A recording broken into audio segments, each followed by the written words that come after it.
हिंदू धर्माचे जे खरे धर्मरक्षक जे आहेत ते संग्राम भैया जगताप यांच्या पंक्तीचा आपल्या सगळ्यांना लाभ होणार. आज भैया इथे आले आणि ही जी यात्रा सुरू झाली नगरहून जी जानापावला गेली, या यात्रेचे जे काही 200 ब्राह्मण समाज आज तिथे यात्रेला होते, या तीर्थयात्रेचं सर्व फळ आपल्यालाच आहे.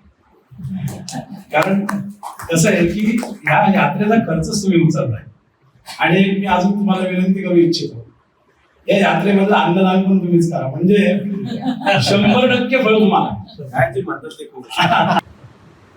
19 एप्रिल रोजी आपले भगवान परशुराम जन्मोत्सव आपल्याकडं संपन्न झाला आणि त्या निमित्तानं आपली सर्वच अजयनगरमधली परशुराम सेवक हे आपल्या भगवान परशुरामांच्या जन्मस्थानी ते तिथं दर्शनाकरता यात्रेकरता गेलेले होते आणि आज एकत्रित कुठेतरी सर्वांचा कार्यक्रम आज आपल्या काही मंडळींनी आपल्याला आयोजित केला. त्यानंतर आमच्या गुरुजींनी आपल्याला मार्गदर्शन केलेलं आहे आणि यामध्ये आपण पाहतो की आपण सांगितलं आणि वाढ होता होता जसं आता गुरुजींनी सांगितलं जवळपास 29चा संकल्प 11,000 लोकांचा आहे आणि त्याच्यामधनं कुठेतरी एक वेगळी दिशा ही समाजातल्या पुढच्या पिढीला मिळत असते आणि त्याच्याकरता कुठेतरी हा उपक्रम अत्यंत महत्वाचा आहे. कारण पुढच्या पिढ्या घडत असताना जसं आपण 2023चं वर्ष मी अनेक वेळा सांगत होतो हे चंद्रयान वर्ष आहे, म्हणजे भारताचं यशस्वी चंद्रयान 2023 मध्ये पोहोचतो. म्हणून आपल्या सर्वांना कुठेतरी काम करत असताना पुढच्या काळामध्ये आपण कसं राहिलं पाहिजे. हे कोविड सारखी महामारी येते त्यामध्ये माणसं राहिले आणि त्यानंतर बदलता एक वेगळा काळही पाहतोय आम्ही की किती परिस्थिती बदलली, किती काळ बदललाय. म्हणजे छोट्याशा एक गॅप नंतर झटकन लोक पुढे निघून गेले तो गॅप सुटल्यानंतर असे एक वेगळ्या ठिकाणी आपल्याला जाणवतं, अनुभवायला मिळतं, पाहायला मिळतं. या सगळ्या परिस्थितीमध्ये आपल्याला या सगळ्या आधुनिकरणामध्ये आधुनिक युगामध्ये स्पर्धेच्या युगामध्ये काम करत असताना संस्कार अत्यंत महत्वाचे असतात.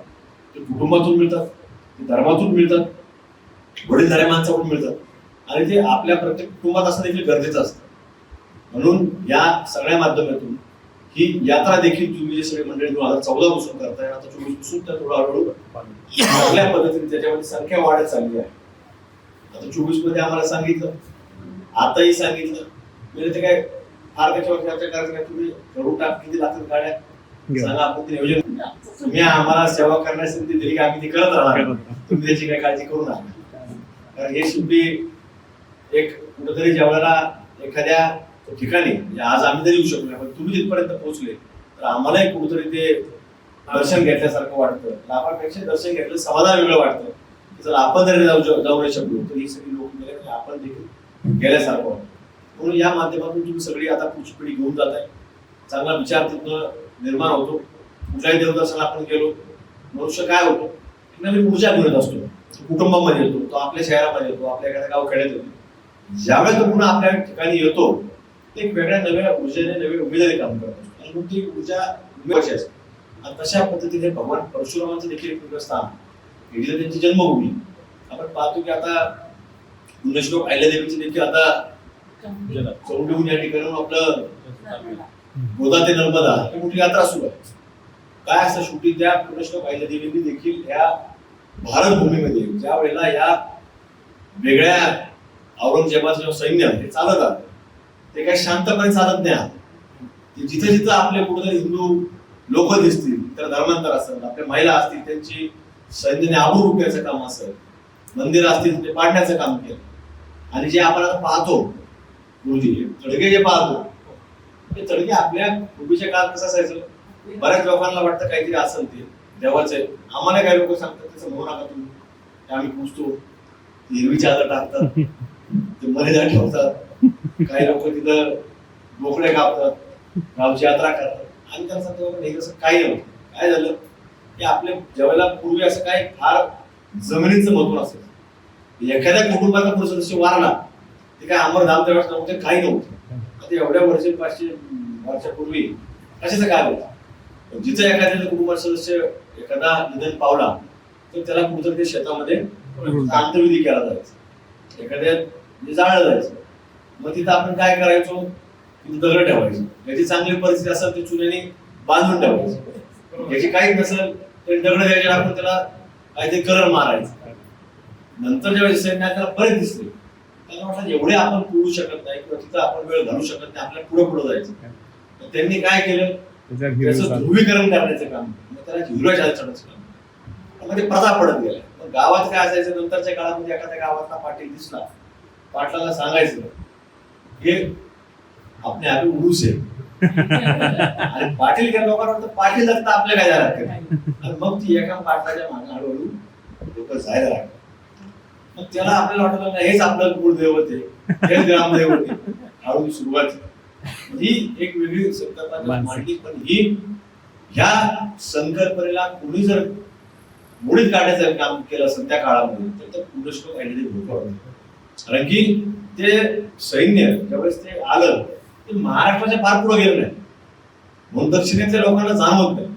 म्हणून अहिल्यादेवीचा जो प्रवास आहे तो आपल्या जिल्ह्यात जन्मस्थान आहे, पण त्याचा प्रवास उत्तर दिशेने झाला. कारण उत्तरेत फार मोठ्या प्रमाणामध्ये धर्मांतराचे प्रकार असतील किंवा जिथं मंदिराचे नातून असेल, मोडतोड असेल, ही पुन्हा पुण्यश्लोक अहिल्यादेवी होळकरांनी ती मंदिर जीर्णोद्धाराचं काम हाती घेतलं.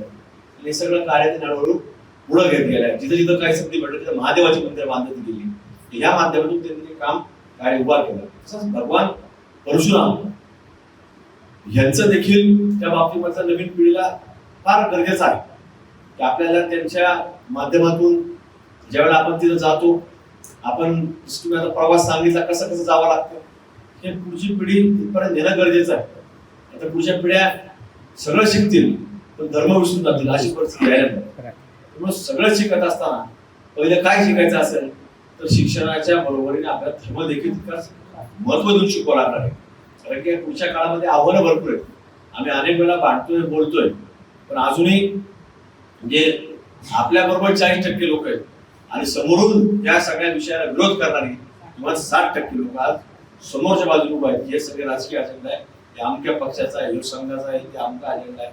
पण वस्तुस्थिती कसं असतं, लांबून एखाद्या बिबट्या दिसला, एखाद्या गावात गेला तिकडे बिबट्या आलेला आहे, एखादा साप कोणाच्या घरचा आपण तिकडे साप आलाय, पण काय होतं ते आपल्याला आपल्या घरापर्यंत जोपर्यंत येत नाही त्याचं काय गांभीर्य आपल्याला कळत नाही.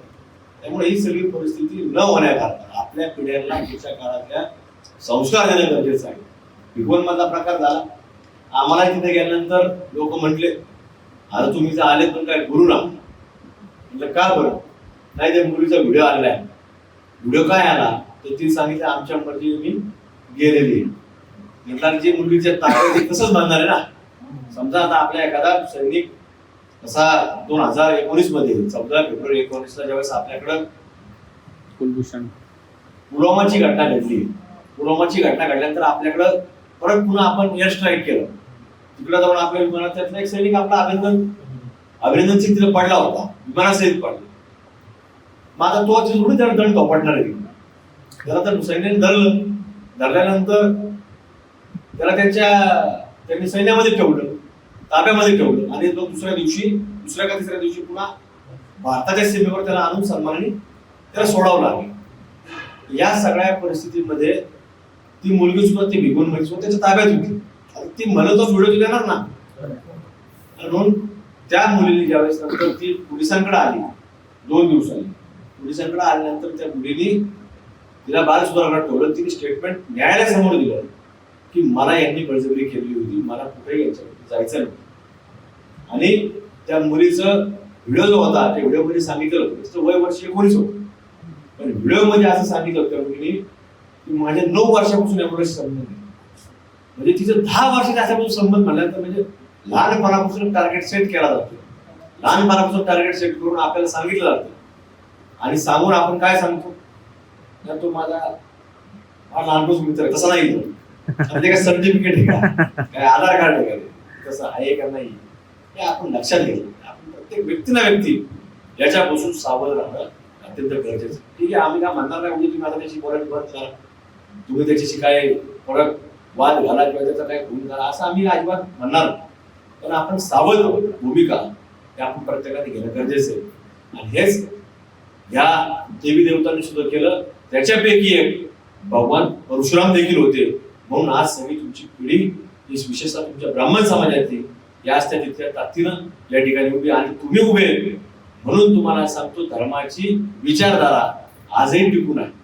आता कवाच तुम्हाला सांगतो पूर्वीच्याच काळात हे सगळं बदललेलं चित्र पाहायला मिळतं. तुम्ही जास्त राहिलं कोणी जास्त राहिलं हे तुम्हाला वस्तू आणि शेवटी हे धर्म कोणी टिकवला असेल तुमच्या पिढ्यांना कोणी शिकवला असेल ते तुम्ही लोकांनी शिकवलं आहे. त्यामुळे हे तुम्ही शिकवल्यामुळं कुठेतरी पुढच्या पिढ्या म्हणजे आमच्यासारख्या कार्यकर्त्यांना कधी कळते. आता शेवटी कुठलंही कार्य करायचं म्हटलं तर आपल्याला हे सगळं पूजापाठ करावंच लागतं. आणि काय आताच्या अलीकडच्या काळात आलेलं नाही. ते म्हणजे अनादी काळापासून सुरू आहे. ते शास्त्र आहे. याला प्रत्येक गोष्टीला एक शास्त्र असतं आणि त्या शास्त्राप्रमाणे आपल्याला ठीक आहे आपण धर्म पाळायचा, श्रद्धा ठेवायची, अंधश्रद्धा तर आपल्याला नाही ठेवायची.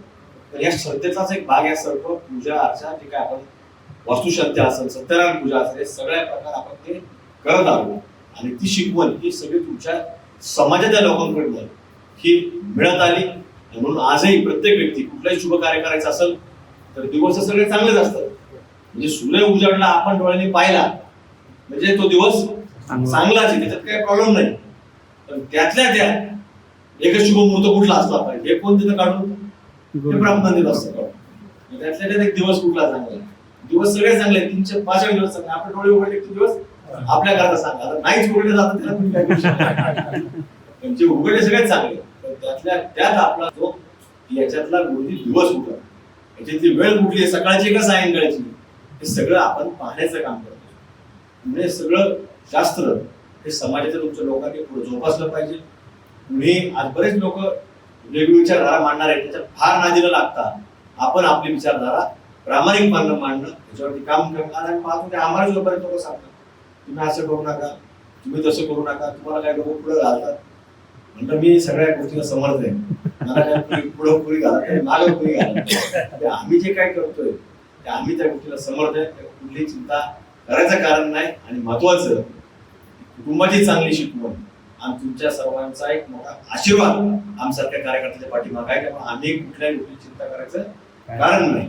त्यामुळे हे सगळं कार्य तुमच्या काळामध्ये आपल्याला घेऊन जाण्याचं काम करायचं तुम्ही सगळं मंडळी ते करताय. आणि भगवान परशुरामांच्या माध्यमातून कुठे सगळं कार्य आपण सगळे पुढे घेऊन जात आहे. तर मनापासून तुमचं संपूर्ण कार्याला शुभेच्छा व्यक्त करतो. आणि 29चा जो आपला संकल्प आहे त्याच्यामध्ये गुरुजींनी जे काय सांगितलं असेल ते अगदी जाण्या येण्याची व्यवस्थापासून अन्नदानापर्यंत सगळे आपण करू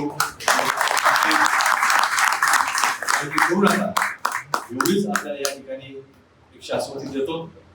जरी आम्ही 19 तारखेला भगवान परशुरामांच्या जन्म उत्सवाच्या निमित्तानं आम्ही जरी येऊ शकलो नाही तरी देखील त्या निमित्तानं आज आपण सर्वांना मनापासून हार्दिक शुभेच्छा व्यक्त करतो. धन्यवाद. जय हिंद, जय श्रीराम, जय श्री